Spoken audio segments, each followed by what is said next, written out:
si Oi itu harus memakan daging dari mayat-mayat teman-teman yang udah pada mati karena perang.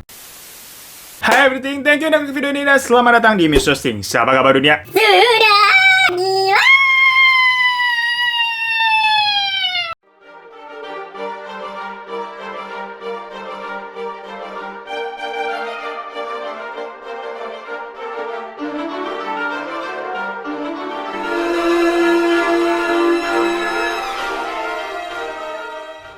Hai geng, sebelum kita bahas ke kasusnya, ini nih ada sebuah kasus yang harus kalian pecahin terlebih dahulu. Dan ini gue jamin akan bikin kalian sepenasaran itu sumpah. Karena ini gue baru aja order permainan detektif-detektifan di dunia nyata nih, Mystery Solver dari mysterysolver.id.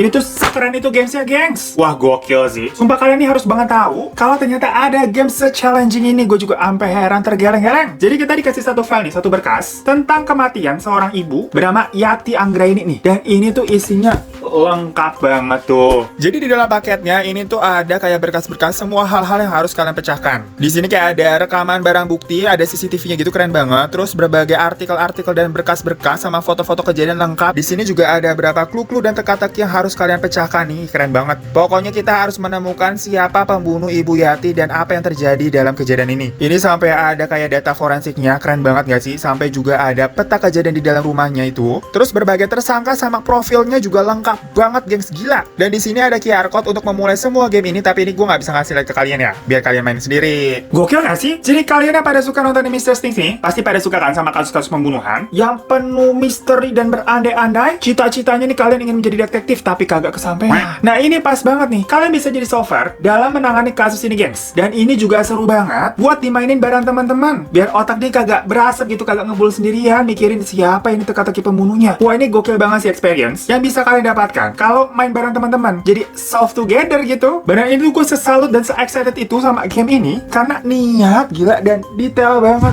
By the way katanya sih bulan ini akan rilis next chapternya, karena ini kan chapter yang pertama nih. Jadi bulan ini kayak ada kasus baru lagi. Nah sebelum keluar yang kasus baru tuh buruan deh makanya kalian mainin yang chapter 1 dulu nih. Yang ini aja udah totally challenging dan keren banget. Nah kalian bisa langsung ke Instagram mereka aja buat misalkan mau nanya-nanya atau order paket game ini nih di mysterysolver.id. Itu di bio-nya juga ada link pembeliannya tuh via Shopee dan Tokopedia. Nah, nanti kalian bisa tag gue ya pas lagi main gamenya. Kita lihat seberapa pinternya Anda dalam menjadi detektif di kasus ini nih. Karena sesuai campaign dari mereka juga, yaitu #ThinkTwice. Dimana kalian memang harus berpikir 2 kali sebelum memutuskan sesuatu. Nah, kalau sekarang kita pecahin dulu misteri yang ada di video kali ini. Langsung aja yuk!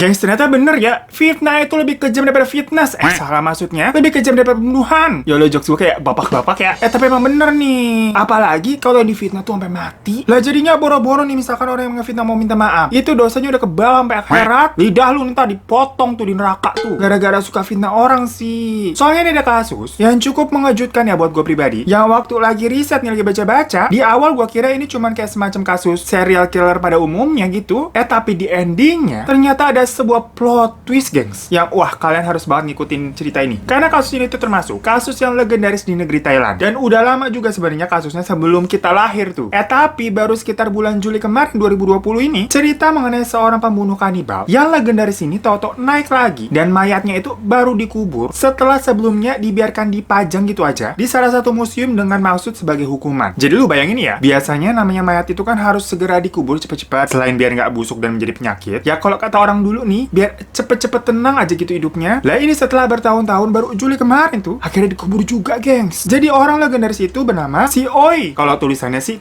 Kue, tapi bacanya si Oi. Ya namanya juga Thailand ya gengs. Biasa kan Oi oi oi gitu nadanya kap. Nah Oi ini adalah seorang tersangka pembunuhan dan kanibalisme yang hits banget di Thailand sono tuh. Lah ibaratnya kalau di sini misalnya kayak Sumanto lah, siapa sih yang pada nggak tahu. Namun ternyata asal usul si Oi ini bukan asli orang Thailand gengs, melainkan dia adalah seorang imigran yang merantau dari negeri Tiongkok. Lah sekampung tuh doi sama HP Xiaomi. Lah HP gue juga, I love Xiaomi. Nah dia ini lahir pada tahun 1927. Tapi sayangnya sejak usia 10 tahun, yaitu di tahun 1937, keadaan Tiongkok tuh ceritanya lagi perang. Jadi hidup warga negara di sana tuh itu sulit sekali. Dan dari kecil si Oi ini yang harusnya mainannya tuh ngadu layangan sama main gundu ya anak kecil, malah disuruh angkat senjata. Tuh makanya kalian bersyukur tuh waktu masih kecil masih bisa main. Lah sekarang disuruh angkat jemuran aja tuh sama mak lu pakai acara ngambek dulu. Kenapa sih aku diperlakukan kayak gini?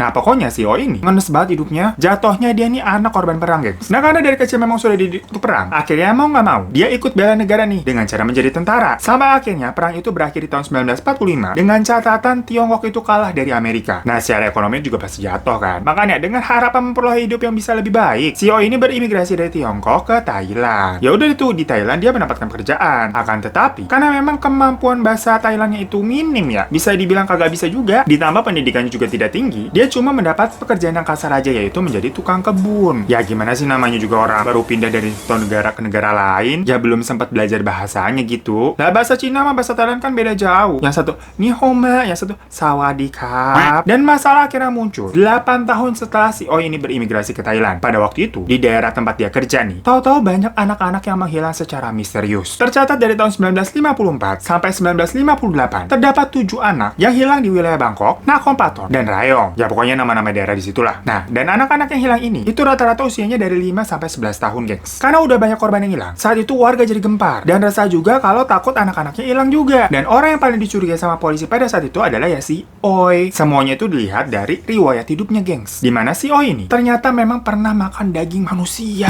Nah loh, jadi dulu itu kan si Oi jatuhnya tentara di Tiongkok tuh. Terus kabarnya waktu perang, stok makanan di sana tuh bener-bener udah ludes, udah habis. Sampai-sampai untuk bertahan hidup karena kepepet nih, si Oi itu harus memakan daging dari mayat-mayat teman-temannya yang udah pada mati karena perang. Ini agak miris tapi gimana gitu ya. Ya ibaratnya karena keadaan terdesak. Yang misalkan kalau kita dengar cerita ada orang di hutan tersesat, terus mau nggak mau minum air pipisnya sendiri gitu. Sering kan dengar kayak begitu. Nah pada saat itu, polisi menduga kalau kisahnya tadi itu membuat si Oi ini semacam ketagihan dan akhirnya melakukan hal yang sama. Yang kali ini adalah sasarannya anak-anak tuh. Nah media nih yang mengetahui dugaan polisi tadi, itu tahu-tahu langsung nge-blow up beritanya kemana-mana. Padahal katanya sumber informasinya itu juga waktu itu masih simpang siur bener apa enggak. Biasalah, berarti emang dari dulu tuh yang namanya berita yang penting heboh dulu, bikin viral dulu. Masalah akurat apa enggak ntar aja di belakangan, nanti bisa tinggal ralat. Nah gara-gara informasi itu, masyarakat jadi percaya kalau si Oi ini jangan-jangan emang pembunuhnya nih. Dan berita itu juga membuat masyarakat jadi haradang pisan alias jadi panas. Bahkan sampai main hukum sendiri dengan cara yang menangkap si Oi ini. Terus diarah keliling kampung gitu, dimarah-marahin dengan label kamu monster gitu. Kayak orang nangkap maling ayam.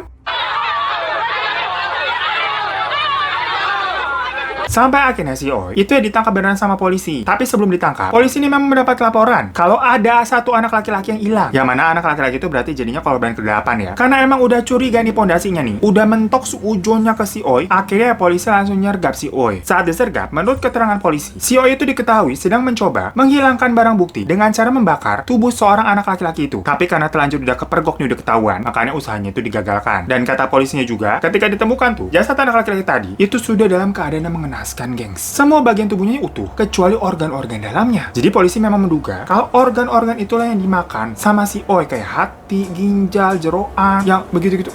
Enak gak sih dengernya, gengs? Nah, berita tentang kanibalisme itu cepet banget beredar di masyarakat. Dan hal itu membuat nama si Oi ini makin memburuk dong. Saking gemparnya ini kasus, nama si Oi ini bahkan sering dipakai sama emak-emak di Thailand tuh sebagai tukang culik sama tukang makan daging anak-anak. Coba, ini kocak sih. Jadi emak-emak di sana pada kreatif banget. Yang mana nama si Oi yang serem tuh dijadiin senjata buat nakutin anak-anaknya kalau pada kagak nurut. Bahkan katanya sampai sekarang nih, sampai detik ini masih digunakan sama emak-emak di Thailand, gengs. Mereka ini sering nyebut, kamu kalau udah gelap jangan keluyuran, nanti dimakan sama si Oi lu. Atau kamu nggak boleh begini, kamu nggak boleh begitu, nanti diculik sama si Oi. Begitu, gengs. Ya ala-ala kalau di sini juga begitu kan. Jangan keluar maghrib-maghrib lu, pamali, nanti diculik gundurwo sama wewe gombel. Ya kalau di Indonesia emang pakemnya kan harus sama mistis-mistis tuh biar orang pada takut, pada segen. Jadi diculiknya sama gundurwo sama wewe gombel. Bukan bilangnya jangan keluar malam-malam lu, nanti diculik lu, dimakan sama Sumanto. Nggak ada mama yang ngomong gitu ya. Padahal kan Sumanto wujudnya lebih konkret tuh daripada setan-setan tadi tuh. Ya pokoknya setelah ditangkap, si Oi kemudian diadili di pengadilan. Nah dalam persidangannya, dengan mudah si Oi ini tuh mengaku kalau dialah yang membunuh anak-anak. Dan saat itu dia juga menyatakan kalau dia sengaja menargetkan korbannya itu anak-anak karena memang anak-anak gampang dibohongin. Ya ibaratnya dia iming-imingin teh gelas sama cik kecuba juga pada nurut. Ya paling banter dikasih duit goceng lah buat main PS tuh di rental depan. Tapi anehnya nih, pada saat itu juga dia kekeh ngotot kalau dia bilang bukan kanibal, nggak pernah makan apapun organ apa tubuh dari manusia gitu. Mau anak-anak, mau dewasa, mau orang tua, nggak pernah. Ya tapi kalau kata masyarakat yang udah terlanjur benci nih, bilang namanya maling, mana ada yang mau ngaku sih. Dan waktu persidangan karena emang heboh, masyarakat jadi nebak-nebak nih kan, ini kira-kira si Koi bisa sesadis itu kenapa ya? Dan ternyata tebakan masyarakat sana sama masyarakat sini tuh kurang lebih hampir sama. Kayak zamannya waktu Sumanto itu, ada yang bilang kalau si Oi ini terobsesi untuk awet muda. Makanya dipercaya kalau makan jeroan anak-anak nih, dia dia bisa awet muda terus kayak anak-anak. Mona, daripada lu enak nih susah-susah makan jeroan mayat, lah mending pakai skincare aja nggak sih? Sheet mesan lo di tiap hari tuh. Atau pakai krim-krim yang ada anti-agingnya ya bun, biar garis-garis halus tersamarkan gitu kata iklan. Ya tapi ada juga sih yang bilang kalau si Oi ini penganut ilmu hitam. Jadi untuk mencapai kesempurnaan ilmunya tuh, dia emang disyaratkan makan jeroan anak-anak. Namun dari semua alasan itu, yang paling logis adalah dugaan kalau si Oi ini mempunyai semacam trauma pasca perang. Ya emang namanya pasca perang tuh biasanya membuat banyak banget prajurit yang jadi gila atau kelainan mental karena itu. Makanya memang banyak prajurit itu pasca perang yang masuk rumah sakit jiwa, gengs. Soalnya nggak kebayang sih emang kengerian apa yang terjadi dalam situasi perang. Makanya kita cinta damai aja ya, peace, love, and gaul. Nah, persidangan terus berlanjut. Masyarakat yang panas ini mendesak polisi cepat-cepat untuk memberikan hukuman yang paling berat ke si Oi. Sampai pada persidangan terakhir, si Oi ini akhirnya ngaku kalau dialah yang melakukan pembunuhan dan kanibalisme. Dan saat itu dia juga bahkan mengaku kalau dia suka banget makan jeroan manusia, terutama bagian hati. Nah, karena sudah mengakui perbuatannya nih, si Oi ini akhirnya divonis hukuman mati dengan cara ditembak. Hukuman tersebut kemudian dilaksanakan pada tanggal 16 September 1959. Nah, ingat ya, berarti ini istilahnya kasusnya itu sudah berakhir di tahun 1959 tuh. Ada yang udah lahir mungkin di sini tahun segitu? Berarti udah uzur ya, maaf nih nenek, kakek. Nah, saya emang suka lancang ini mulutnya. Akan tetapi, geng, setelah hukuman mati dijalankan, mayat si Oi ini tidak dikuburkan seperti biasa, melainkan diawetkan dengan formalin. Mohon maaf, itu dikata bakso formalin apa gimana? Bakso boraks. Yang kalau dia wawancara tuh bilangnya, Ya emang karena tuntutan ekonomi sih pak. Untungnya kadang 2.000, kadang 3.000. Ya lumayan buat sehari-hari pak. nah pokoknya setelah diawetkan tuh, mayatnya terus dipajang di Siriraj Medical Museum yang merupakan salah satu museum medis di Thailand sana, gengs. Jadi ini emang museumnya itu banyak banget kayak pajangan dari manusia-manusia asli yang diawetkan gitu. Pokoknya ada bayi, ada orang dewasa, ada orang tua. Pokoknya hal-hal yang memang berkaitan dengan medis. Tapi sebenarnya cukup creepy juga kalau dilihat. Tapi kalau kalian ini penyuka hal-hal seperti itu mungkin akan tertarik tuh ke sana. Nah, kasus ini kan berarti sebenarnya sudah terjadi bertahun-tahun lamanya tuh, udah tahun jebot lah istilahnya dulu. Tapi bayang-bayangnya masih ada sampai saat ini. Gila, udah kayak ditinggal mantan ya, pakai ada bayang-bayangnya masih ada sampai saat ini. Ya soalnya tadi tuh buktinya. Kan masih sering tuh dipakai sama mama buat nakut-nakutin anaknya kalau pada kagak nurut. Nah, tapi zaman sekarang kan udah canggih, gengs. Orang-orang juga udah kritis. Jadi nggak langsung ngangguk-ngangguk aja nerima hoax atau berita-berita yang belum jelas. Ditambah lagi dugaan adanya sebuah fitnah. Nah, karena pemikiran-pemikiran itulah, banyak orang nih masih penasaran mengenai cerita si Oi. Sekali lagi ya, karena memang cerita si Oi ini itu segitu terkenalnya di Thailand. Jadi nggak heran juga sih kalau emang masih banyak orang yang nyari-nyari tentang ceritanya sampai sekarang. Ya ibaratnya emang udah jadi urban legend lah. Akhirnya beberapa orang mencoba mendalami lagi nih mengenai kasus si Oi dengan memberikan pandangan-pandangan yang cukup mengejutkan, di mana mereka berteori bahwa si Oi ini sebenarnya bukanlah tersangkanya dan hanya menjadi kambing hitam aja. Dan pandangan itu awalnya di-share melalui media Twitter. Namun entah kenapa banyak orang yang akhirnya mencari tahu juga nih dan setuju dengan pandangan tadi. Bahkan langsung jadi trending dan di-replay sama 80.000 orang, gengs. Jadi awalnya ini seperti teori konspirasi ya, terus dipercaya sama banyak orang karena dianggap bener uga lu. Yang mana semua itu tuh didasari pada penangkapan si Oi yang kala itu sebenarnya berbau-bau politik, gengs. Pertama, saat itu warga Thailand itu kan gempar banget dengan berita beberapa anak yang hilang. Nah, masyarakatnya langsung panik dan mendesak polisi buat segera nemuin pelakunya. Karena itu banyak yang meyakini karena polisi ini merasa terdesak dan harus segera mencari pelakunya siapa, yang mana kalau enggak reputasi mereka bisa jadi jelek dong, dianggap gak becus gitu. Jadi mungkin aja nih polisi mencari kambing hitam dan sasaran dilihat paling empuk gitu ya, paling ya si Oi itu. Kenapa si Oi? Pertama, dia berasal memang dari orang golongan tidak mampu, jadi otomatis nggak punya power nih. Terus riwayat hidupnya yang pernah makan mayat tadi, itu tuh kayak membuat kartu as lah, jadi kunci buat dijadi sasaran fitnah. Gak cuma itu aja, si Oi ini kan seorang imigran tuh, jadi semacam memang dipandang sebelah mata atau dipandang sinis lah istilahnya sama orang-orang pribumi sana. Sama aja nih kayak kalian yang lihat pacar barunya mantan kalian tuh. Ini sinis banget tuh pas ngeliatnya tuh, matanya penuh kebencian, kayak langsung ngejudge gitu kan hidupnya. Segitu aja sekarang pacarnya begitu. Gitu kayak Leli Sagita. Nah, sementara itu, gara-gara emang diracunin terus sama media nih tentang semua cerita-cerita seram mengenai si Oi, ya otomatis orang-orang di Thailand pada akhirnya ikutan kedoktrin, ikutan kemakan sama berita-berita tersebut dan memang percaya kalau si Oi ini adalah sosok monster. Karena dugaan-dugaan dan kemungkinan tadi itu akhirnya membuat orang-orang di zaman modern sekarang beranggapan mungkin saja persidangan si Oi zaman dulu itu tidak adil. Dari situlah muncul dukungan untuk si Oi. Bayangin, dari urban legend pembunuh kanibal yang ditakuti sama orang-orang berubah 180 derajat derajat di mana banyak orang yang jadi mendukung dan simpati kepadanya padahal dia juga udah jadi mumi. Bener-bener apa kabar dunia ini ceritanya. Nah, akhirnya teori-teori konspirasi lainnya pun ikut bermunculan. Salah satunya adalah teori kalau CEO ini sebenarnya ya semacam dijebak doang sama polisi. Karena memang di persidangan terakhirnya, CEO itu kan akhirnya memang mengaku kalau dia yang memakan si anak-anak tadi. Tapi seperti cerita gue yang di awal pun, sebelumnya dia kan pernah ngaku tuh, keke dan ngotot dia tuh nggak pernah makan. Dia bukan kanibal. Makanya pernyataan yang berkebalikan ini membuat orang-orang jadi curiga. Ada yang bilang kalau sebenarnya saat itu nih si polisi yang sedang tertekan karena tuntutan publik itu sengaja ngakal-ngakalin si Oi untuk mengakui perbuatannya yang memang tidak dia lakukan sebenarnya. Dengan iming-iming, si Oi ini katanya kalau mau ngaku bakal dipulangin ke Tiongkok. Jadi lu ngaku aja ntar gue pulangin gitu. Dan saat di persidangan juga, si Oi itu kan kayak ngangguk-ngangguk iya aja apa yang dibilang sama polisi. Padahal menurut sekelompok orang nih, pada waktu itu sebenarnya si O ini kan nggak bisa bahasa Thailand, gengs. Ya jadi boro-boro dia ngerti juga enggak. Jadi mangkut-mangkut baik. Pas dia dituduh ditanya-tanya kamu bersalah, dia mangkut-mangkut baik padahal dia nggak ngerti. Ya pokoknya alasannya bukan karena dia beneran ngangguk karena merasa bersalah, karena kagak mudeng. Ibaratnya kayak kita misalkan lagi diajak ngobrol sama driver ojol begitu, lagi di motor atau lagi di jalan, lah si abang ngomong apa sih kagak kedengeran, kagak ngerti, yang penting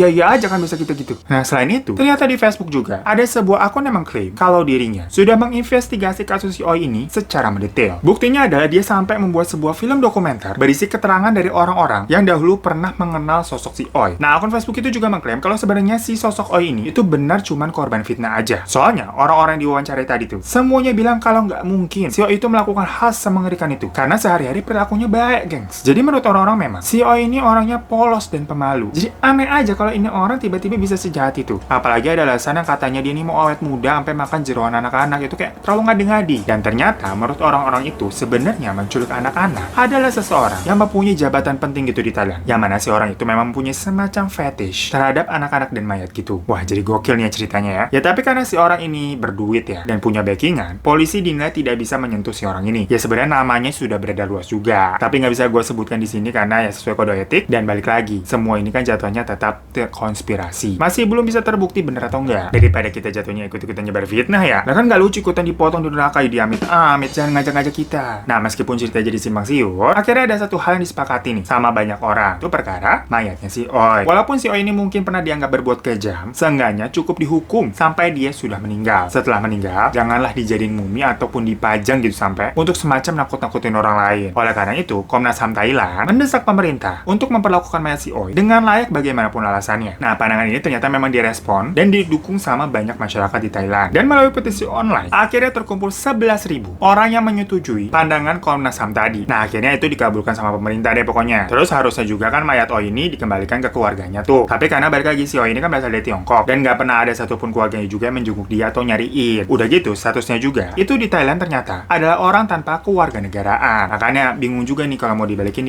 kemana. Akhirnya untuk memakamkan jenazah beliau lebih layak, jenazah Oi ini akhirnya dikremasi sesuai agama yang memang dianut. Pada 23 Juli 2020 kemarin nih, tepatnya di jam 10 pagi, jenazah Oi ini akhirnya dikremasi. Nah, jadi setelah dari tahun 1959 tuh sampai baru kemarin 2020 itu akhirnya dikubur, gengs. Ya semoga setelah dikremasi arwah si Oi ini bisa lebih tenang di alam sana, gengs.